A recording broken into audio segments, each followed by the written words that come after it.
2025년 한 해를 시작하면서 아마 모든 사람들의 바람과 기대가 있다고 한다면 올 한 해는 행복한 한 해가 됐으면 좋겠다. 사고도 없이 마음이 편안하고 우리의 부족함이 없는 그런 한 해가 됐으면 얼마나 좋을까라고 하는 행복한 한 해에 대한 바람과 기대감이 있을 겁니다.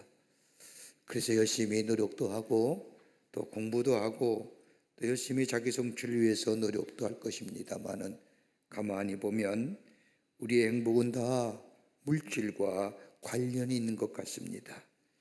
물질이 넉넉하면 행복하는 줄 알고 열심히 돈 벌려고 합니다. 물질이 부족하면 불행한 것 같고 그래서 불행하다 못해 마음에 심적인 부담을 가지고 살아가기도 합니다. 중세의 대표적인 스콜라 철학자였던 토마스 아퀴나스라고 하는 분은 행복에는 두 가지가 있다고 이야기합니다. 하나는 주관적인 복하고 또 하나는 객관적인 복입니다. 주관적인 복은 내 스스로가 이것은 복이다라고 생각하고 그것을 갖고 그것을 벌고 그것을 성취하려고 노력하는 것, 이것은 다분히 주관적인 겁니다. 다른 사람과는 상관없이 자신만이 누리는 복. 또 하나의 복이 있다면 객관적인 복입니다. 우리의 수고나 노력이나 생각과는 관계없이 위로부터 주어지는 복, 나만이 누릴 수 있는 복이 아니라 다른 사람과 함께 누릴 수 있는 복, 그래서 객관적인 복이라고 할 수가 있습니다. 하나님의 은혜로 주어지는 복일 겁니다. 그런데 이 주관적인 복이나 객관적인 복을 가만히 보면 복의 가치관에 의해서 나오는 겁니다. 내가 느낄 수 있는 겁니다. 스스로 만족하고 스스로 행복할 줄 아는 것과 더불어 이것은 하나님의 은혜야, 하나님이 내게 주신 것이야 라고 생각할 수 있는 마음, 내가 어떤 생각을 가지고 어떤 관점으로 바라보느냐에 따라서 달라집니다. 오늘 본문의 말씀을 보십시오. 오늘 본문의 말씀은 예수님께서 부자에 대한 비유를 말씀하시면서 이 부자를 가리켜 어리석은 사람, 재산은 가지고 있는데 그에게 전혀 필요하지 않는 불필요한 재산을 소유한 사람이라고 이야기합니다. 어느 촌에 사는 어느 부자가 소출이 많아서 자기가 가지고 있는 재물, 그 추수할 곡식을 곡간에 다 조정할 수가 없어 곡간을 얼고 다시 크게 지어 많은 곡식과 재물을 쌓아두고 이야기합니다. 이제 내 소유가 넉넉하니 먹고 마시고 즐기자. 그때 하나님께서 이 어리석은 부자야, 오늘 밤 내 생명을 물러가며 이 모든 것이 누구의 것이 되겠느냐고 책망하시면서 제 생명을 거두어 갑니다. 예수님께서 이 비유를 말씀하시면서 이 어리석은 부자를 책망하시면서 하나님께 대하여 부여치 못한 자가 바로 이와 마찬가지더라고 말씀하십니다. 재산은 많이 있었지만 불필요한 재산이고요. 그래서 이 사람을 가리켜 오늘 예수님은 어리석은 자라고 말합니다. 우리가 예수 안에서 하나님의 사람이 된 것은 어떤 일일까요? 이 땅에서 하나님이 주시는 은혜와 사랑 가운데 하나님의 깊은 영적인 교제를 통해서 내 삶에 하나님의 은혜와 사랑의 풍성이 임할 뿐만 아니라 내 외적인 삶에는 주의 주신 축복을 누리며 사는 풍요롭고도 부유한 인생으로 살아가는 삶이어야 할진데 어떻게 하면 될까요? 어떻게 살아갈 수 있을까요? 정녕 하나님의 축복을 누리며 그 축복에 대하여 내게 있는 것 하나님이 주셨습니다, 하나님이 허락하여 주신 겁니다라고 증거하며 살아갈 수 있는 그 삶의 방식은 어떤 것일까요? 아마 오늘 예수님이 이 부자의 비유를 통하여 우리에게 말씀하신 것 같습니다. 오늘 본문의 말씀을 통하여 함께 말씀을 나누며 어떤 인생이 풍요롭고 부유한 인생으로 살아갈 수 있을까 함께 말씀을 나누며 은혜 받기를 원합니다. 첫째는 다름이 아니라 영적인 풍성함이 있어야 됩니다. 오늘 누가복음 12장 19절의 말씀을 보십시오. 이제 내 부유 소유가 넉넉하니 평안히 쉬고 먹고 마시고 즐기자. 오늘 여기 이 부자는 육신의 안락과 평안에는 관심이 많았지만 영혼에 관한 문제는 요즘 말로 1도도 없습니다. 부자의 관심은 철저하게 현재적인 것이고 육체적인 것들입니다. 여러분 창세기의 말씀을 보면 인간은 하나님의 형상대로 이끌어 빚으셔서 그 안에 생기, 즉 르하우를 집어넣을 때에 비로소 하나님의 형상대로 지음받은 인간이 되었습니다. 그러니까 하나님의 생기가 들어갈 때에 비로소 인간이 인간다워진다는 겁니다. 하나님의 영이 그 가운데 있어야만이 인간이 인간인 겁니다. 영은 숨을 쉬지 않는 인간은 죽은 인간듯이 하나님의 영이 함께하지 않는 인간은 어떤 면에서는 죽은 인간에게도 과언이 아닐 겁니다. 여러분, 로마서 8장 9절의 말씀을 보면 누구든지 그리스도의 영이 없으면 하나님의 사람이 아니라, 로마서 8장 14절의 말씀도 무릇 하나님의 영으로 인도함 받는 사람은 이라고 해서 영에 인도함 받는 사람이 사람다운 사람이라. 여러분, 그러기에 영이 살아야 됩니다. 여러분, 영이 산다는 게 어떤 것일까요? 여러분, 우리의 죄로 인하여 하나님과 나와의 관계가 단절됐지요. 이 단절된 관계를 회복시키시기 위해서 우리 예수님이 하늘보좌를 버리시고 이 땅에 인간의 몸으로 입으시고 오셔서 우리의 죄를 대신하여 십자가에 죽으심으로 그것을 믿기만 하면, 예수님이 내 죄를 위하여 십자가에 돌아가심을 내가 믿기만 하면 하나님과 나와의 관계가 회복됩니다. 서먹서먹했던, 그리고 막혔던 하나님의 관계가 회복될 뿐만 아니라 죄로 인하여 더럽혀진 우리의 심령이 깨끗해집니다. 그럴 때 비로소 하나님의 거룩한 영이 내 안에 있어서 나의 삶을 이끌어가기에 내 삶이, 내 안이 살아있는 영의 사람이 됩니다. 여러분, 영이 살아있을 때에 비로소 하나님의 형상대로 지음받은 인간이라 부를 수 있는 겁니다. 여러분, 영이란 저 구약 성서에는 르하우라고 얘기하고 신약에는 퓨뉴마라고 얘기하는데, 이 영을 뭐라고 얘기하느냐? 그냥 단순히 영이 아니라 진리와 계시의 영이라고 말합니다. 영이 살아있을 때 하나님과의 깊은 영적인 교제가 있습니다. 진리로 하나님의 말씀을 들을 때 깨닫게 됩니다.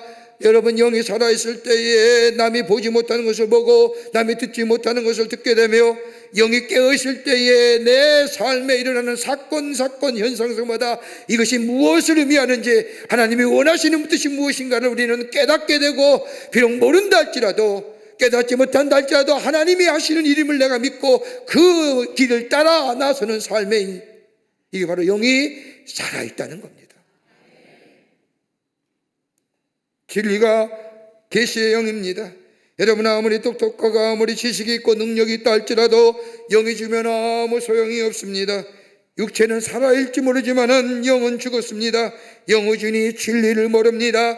자신이 가지고 있는 물질이 어디서 왔는지, 자신의 삶에 이르는 사건이 무엇을 얘기하는지 모르는 거예요. 자신의 능력과 땀 흘림으로, 노력으로 얻어진 것이라고 착각합니다. 그러니까 주인이 뭐예요? 내 거예요. 여러분, 이 축복이 어디서 왔습니까? 오늘 부자가 곡간을 널고 자기가 출세한 것들을 다 넣을 수 있게 풍요로우면 누가 주셨습니까? 하나님이 주셨을 겁니다. 여러분, 하나님이 재물로 능력을 주셨기에 가능한 겁니다. 여러분, 얼마나 많은 사람들이 땀을 흘리며 노력해도 자신의 삶의 풍요로움을 느끼지 못해요. 왜요? 하나님이 주셔야만이 가능한 거 아닙니까? 이 부자는 영이 죽었기에 그것이 무엇을 의미하는지, 그것이 어디로 왔는지, 어디서 왔는지 깨닫지 못하고 자신의 힘으로, 자신의 노력으로 이루어진 것이라고 생각합니다.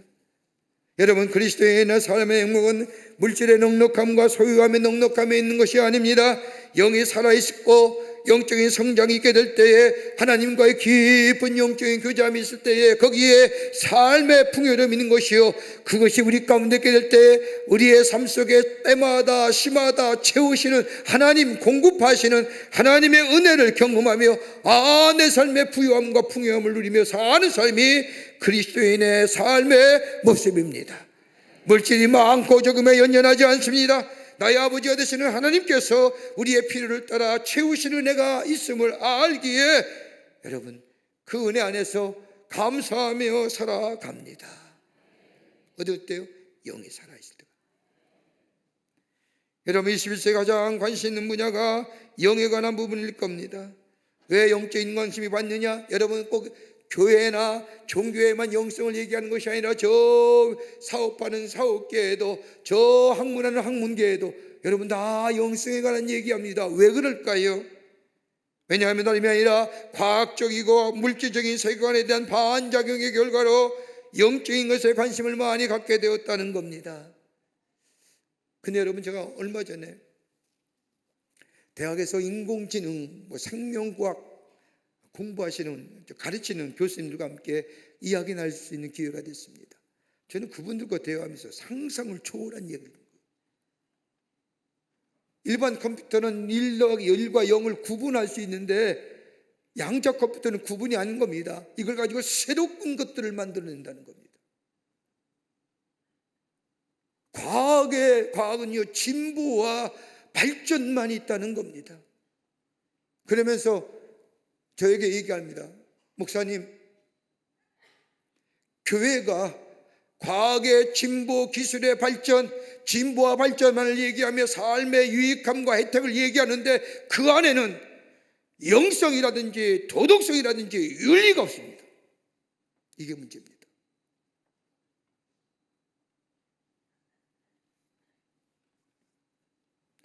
진보와 발전만을 얘기합니다.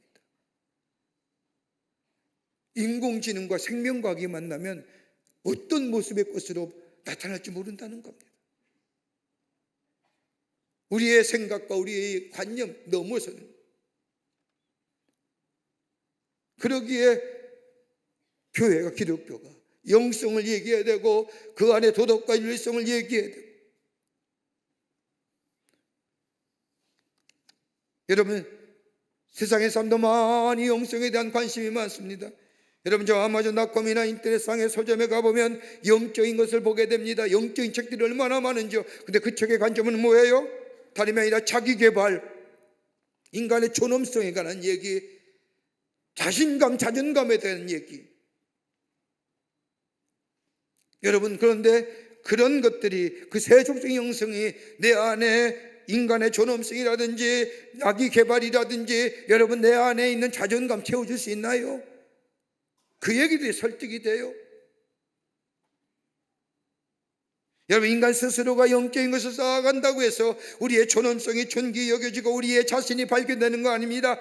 존엄성이, 인간의 존엄성이 발견하는 것이 아니라 하나님과 깊은 영적인 교제가, 하나님이 나의 하나님 되고 하나님 나의 피조물이 됨을 내가 고백하며 깊은 영적인 자리에 있게 될 때 나의 나됨이 누구이고 나의 존엄성이 발견되며 내 삶의 자존감이 새로 나오지며 인간의 가치가 얼마나 소중한 것을 어디서 깨달아? 하나님과 나와의 영적인 관계 속에서 발견되고 깨닫게 되는 겁니다. 여러분, 우리 사회의 가장 큰 문제가 뭐예요? 지금요? 혼돈의 영입니다. 어디서 나와요? 거짓 영, 사악한 영의 무속에서 나온 거 아닙니까? 이 난리가 아닙니까? 옛날부터 그런 얘기는 들었습니다. 뭐에는 어디가 있고 뭐가 있고 무슨 점치는 자가 있고 쫓아다니고 여러분, 그것이 지금의 폭발한 거 아닙니까? 이 사회를 혼돈하게 하신 거 아닙니까? 거짓의 영, 악한 영의 역사가.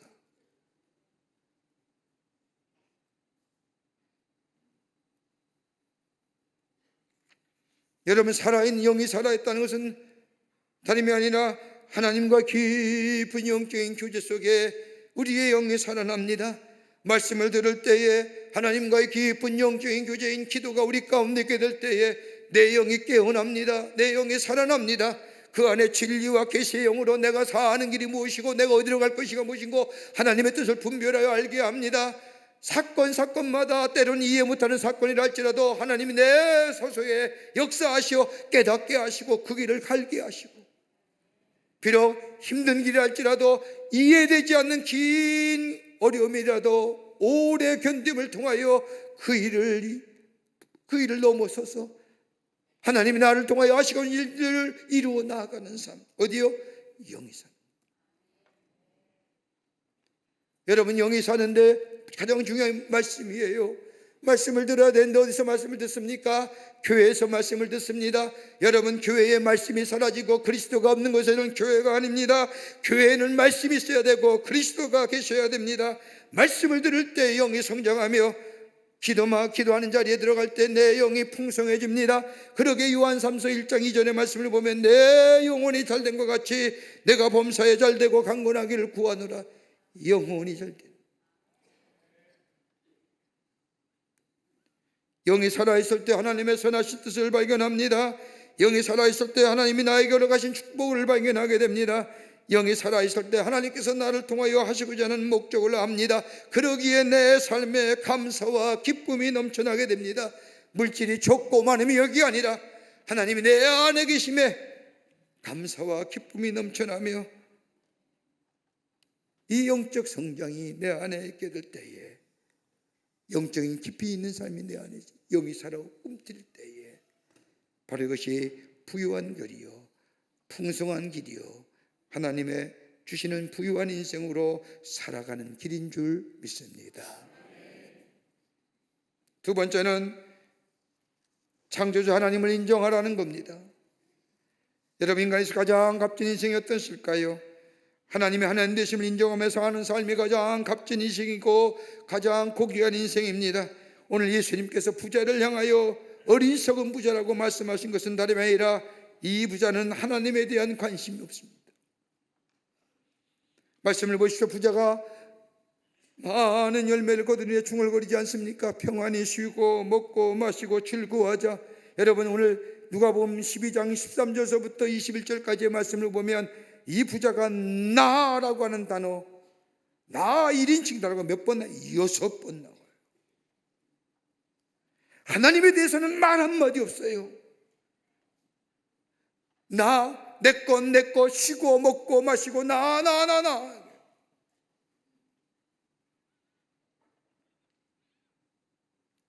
이기심에 포로요 탐심에 포로요.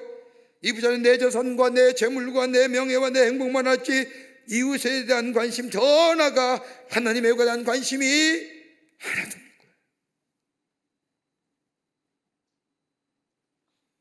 여러분, 현대시대를 가리켜서 여러 가지 사회학 용어로 이야기하지만 지금의 사회를 뭐라고 얘기할 수 있냐? 단절의 시대라고 하는 거예요.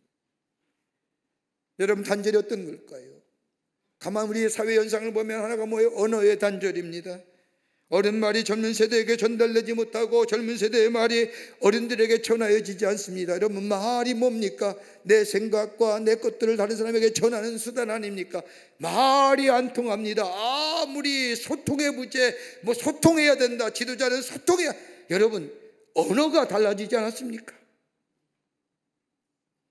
저는 우리 젊은 친구들이 얘기하는 게 하나도 못 알아듣겠어요. 다 줄여서 얘기하잖아요. 줄임말은 전이해가 있어야지만 알아듣잖아요. 알아듣는 건 딱 하나 있어요. 라떼. 저는 언젠가 커피 라떼인 줄 알았더니 커피 라떼가 아니더라고요. 내 때 어른들이 옛날 얘기하는 거예요. 소통의 단절이에요. 왜 언어의 단절이에요? 아내가 남편에게 하는 말이, 남편이 아내가 하는 말이, 여성이 남자에게 하는 말이, 남성이 여성이 하는 말이.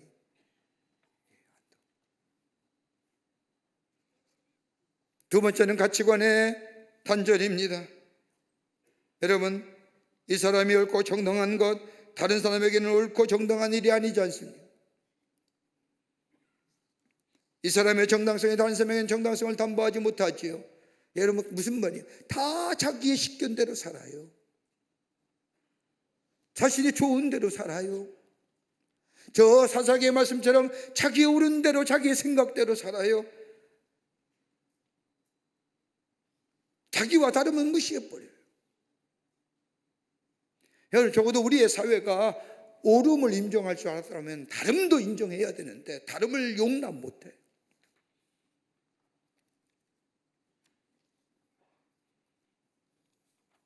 또 하나 떼어내면 도덕성의 단절입니다. 여러분, 2024년을 보내면서 2024년 한 해를 한 문장이나 한 단어로 정의하면 무엇이라 생각합니까? 라고 설문을 했더니 많은 사람들이 2024년 한 해를 회고하면서 여러 가지 많은 이야기를 하는 가운데 그 가운데 가장 특이한 질문, 다 답이 하나 있어요. 2024년은 극도의 이기주의 한 해였다.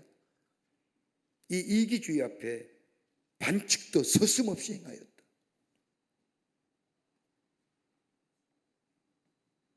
개인주의를 넘어서 이기주의가 팽배한 사회의 모습을 단면으로 지적하는 도덕성의 단절.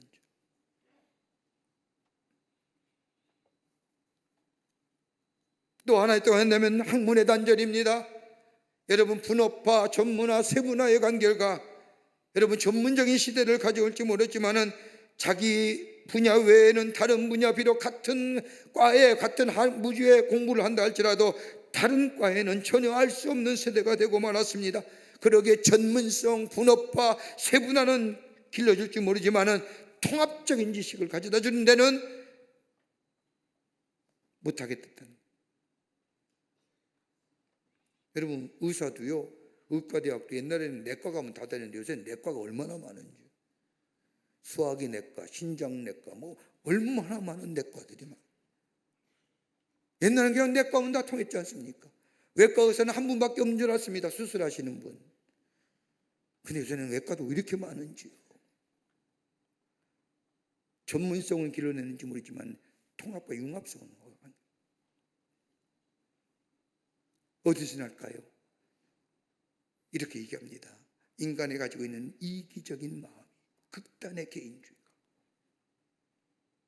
사람과의 사람의 단절. 그러기에 지금 시대를 뭐라고 해요? 딱 한마디, 한 단어로 단절. 누가복음 16장 22절의 말씀을 보면 부자와 나사로의 비유가 나옵니다. 이 부자는 날마다 호화스러운 연락을 누리며 생활합니다.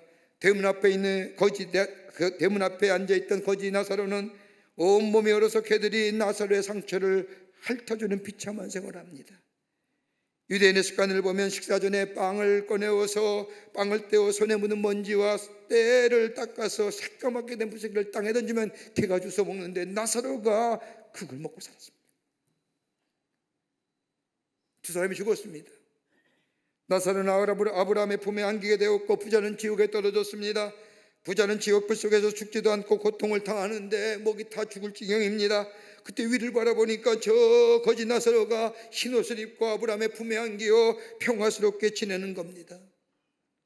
이 부자가 하늘을 향하여 내가 지금 목이 타서 죽을 지경이니 저 나사로로 하여금 물을 손가락 끝에 찍어다가 내 열을 산늘하게 하소서. 그때 아브라함이 말합니다. 너는 세상에 있을 때 많은 위로를 받지 않았느냐? 너와 우리 사이에는 구덩이가 있어 올 수도 없고 갈 수도 없느니라. 그러자 부자가 말합니다. 그러면 저 나사로로 다시 보내주소서. 우리 집에 형제 5이나 있는데 저희가 증거하게 하소서. 저희로 이 고통받는 곳에 다시는 온게 하소서라고 요청을 합니다. 여러분, 많은 소유를 가져서가 죄가 아닙니다. 이 소유를 누가 주셨는가라는 거예요. 여러분, 주신 것이 이가 분명하고 알면요 선한 것에 써요. 이웃을 향하여 내 이기적인 것, 내 개인적인 것에 내 만족에 채워지는 것이 아니라 다른 사람의 이웃을, 다른 사람의 형편을 뒤돌아볼 수 있는.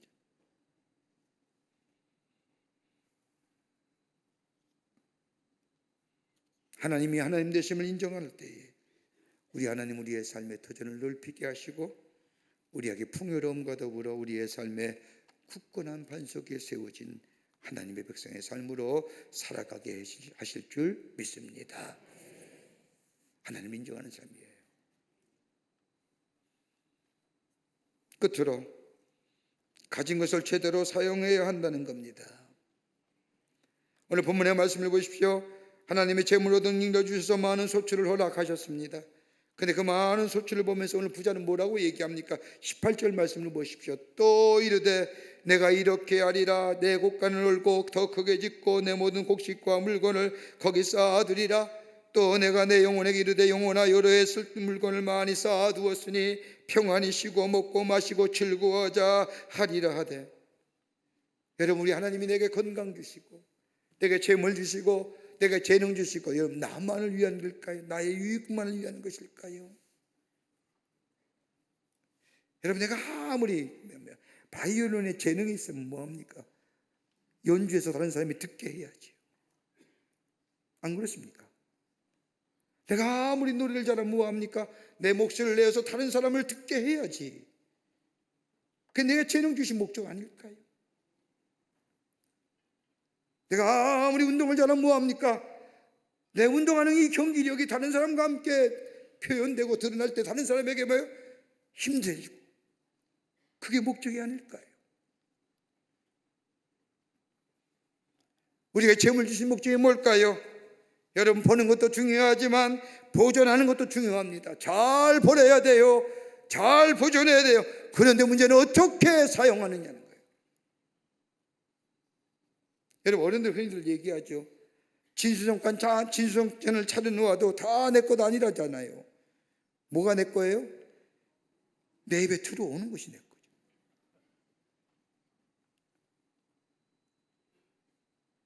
재물도 마찬가지입니다. 누가 재물 얻은 일을 주셨습니까? 우리에게 재물 주신 이가 누구인지를 분명히 알아야 됩니다. 그리고 주신 재물 나만을 위해 사용하라고 주신 것이 아니라 선한 일, 하나님 나라를 위해 사용하라고 우리에게 주신 겁니다. 이웃을 돌보며 이웃을 살피며.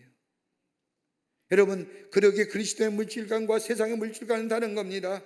세상은 많은 소유를 가지며 왜 나의 만족과 나의 평안을 위해 살아가는 것이라고 한다면, 그리스도인의 재물관은 주신 이가 하나님을 인정하는 겁니다. 하나님이 주셨습니다. 그리고 하나님 말씀에 순종하여 재물을 하나님 나라에 귀하게 사용하는 것이 그리스도인의 재물관입니다. 여기에 형통의 복이 임하게 됩니다. 여러분, 하나님의 하나님 되심을 인정하는 우리의 신앙의 태도가 뭘까요? 신앙생활에 구체로 드러나는 태도가 뭘까요? 다름 아닌 11조 생활입니다. 11조는 하나님이 우리에게 가르치신 재정의 관리법입니다. 우리가 받은 것 10분의 1을 온전히 구별하여 주님을 위해 사용하는 것, 우리 주님이 기쁘시게 하는 일입니다. 여러분, 하나님의 거룩한 백성들이 신실하고도 온전한 11조를 한다면 결코 확언컨대, 아니 하나님이 약속하신 말씀이 있지만 결코 물질의 결핍함이 없을 겁니다. 왜요? 말라기 3장 10절 말씀을 보십시오. 만군의 여호와가 이르노라, 너희 온전한 11조를 창고에 들여 나의 집에 양식 있게 하고 그것으로 나를 시험하여 내가 하늘 문을 열고 너희에게 복을 쌓을 것이 없도록 붙지 아니하나 보라라고 합니다.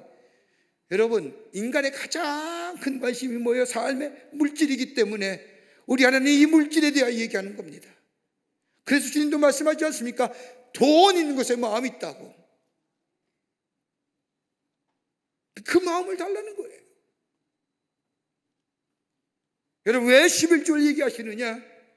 왜 하나님은 시험하기까지 하면서 11조에 대한 말씀을 하시느냐?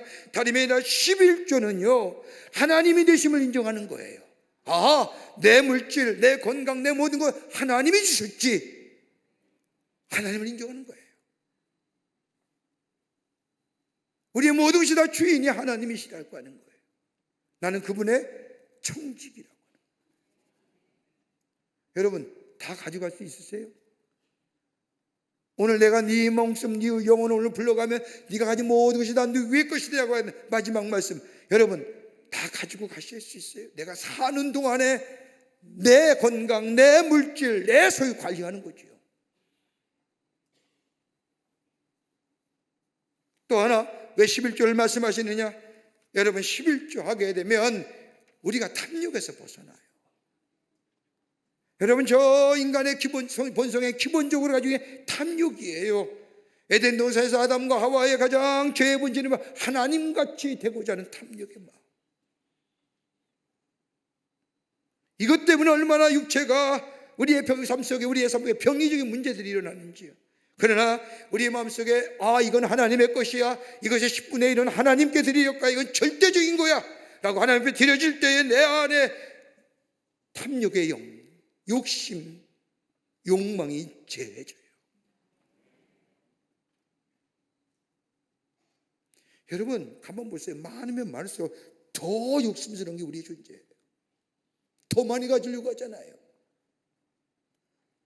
그러나 거기서 10의 1조를 떼어 하나님 앞에 드리면서 이건 하나님의 것이야, 아니 다 하나님의 것이야, 근데 하나님이 10의 1은 하나님의 절대성이야, 이걸 드리라는 거야 라고 할 때 내 마음의 욕심과 탐욕이 사라져요.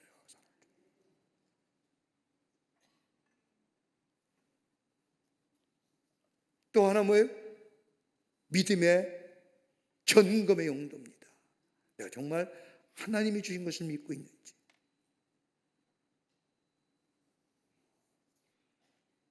여러분, 이 믿음의 결단이 있으면요, 하나님이 약속하시지 않습니까? 말라기 3장 10절 후반부의 말씀을 보면 내가 하늘 문을 열고 너에게 복을 쌓아둘 곳이 없도록 붙지 아니하나 보라. 하나님이 그 믿음의 모습을 보시고요, 저 하늘의 창이 열려지는 축복을 주신다는 거예요. 여러분, 하늘의 창이 어떻게 열려져요? 창세기 7장의 말씀을 보면 노아의 홍수 때에 하늘에 열려지게 될 때 비가 얼마나 쏟아졌는지, 그런 놀라운 축복이 우리의 삶 가운데 저 하늘에 비가 내려 홍수처럼 내린 것 같이 우리의 삶에 하나님이 그렇게 복을 허락하여 주신다는 겁니다. 더 나아가 뭐예요? 또 하나 있어요. 충분히 채우고도록 넘치게 하시는 겁니다. 이 구절 히브리 원문에 가깝도록 해석하면 충분히 채우고도 그보다 더 충분할 것이다 라고 하는 말이에요. 후히 주사 흔들어 넘치게 하십니다. 정녕 그 풍요로운 인생을 살고 싶으세요? 여러분, 온전한 11조의 생활이 또 하나 있다고 한다면요, 다름이 아니라 참된 생명을 누리게 하시는 거예요. 하나님의 축복을 인정하잖아요. 말씀에 순종하잖아요. 그러게 디모데서 6장 19절의 말씀을 보면 장래에 자기를 위하여 좋은 터를 쌓아 참된 생명을 취하는 것이니라. 하나님의 말씀에 순종하지요. 삶의 모습으로 보여지지요. 하나님의 주권을 인정하지요. 참된 생명이 그 안에 있는. 우리 흔히 얘기하잖아요. 인생에 성공하려면 삶의 우선순위가 분명해야 되고요. 여러분, 신앙생활에 있어서의 하나님이신 분여와 번영의 삶에서 우리의 신앙의 우선순위가 중요합니다. 그 첫 번째 뭐예요? 하나님을 인정하는 삶, 그것에 대한 믿음의 고백의 삶의 모습은 뭐예요? 온전한 11조. 여기에 하나님이 주시는 부요와 풍요의 역사가 있게 되는 줄 믿습니다. 오늘 여기 말씀하지 않습니까? 오늘 밤 내 영혼을 도로 찾으리니 그러면 내 예비하는 것이 누구것이 되겠느냐? 아무것도 못 가져가요. 내 있을 때에 하나님이 주신 부요와 풍요로움을 누리는 삶. 여러분, 우리의 모든 것 다 주님이 우리에게 은혜로 주신 것을 알고 주님을 인정하며 이웃을 위하여 선한 일에 힘쓰며 주의 주신 귀한 청지기 사명을 감당하며 온전한 믿음의 모습인 11조의 생활을 하게 될 때 하나님 이 땅에 살면서 우리 안에 풍요와 번영의 삶을, 우리의 인생의 걸음을 굳세게 하시고 축복의 길로 인도해 주실 줄 믿습니다. 이런 믿음의 결단을 가지고 힘찬 걸음 내딛는 여러분과 저와 되시기를 주의 이름으로 축원합니다. 하나님 감사합니다.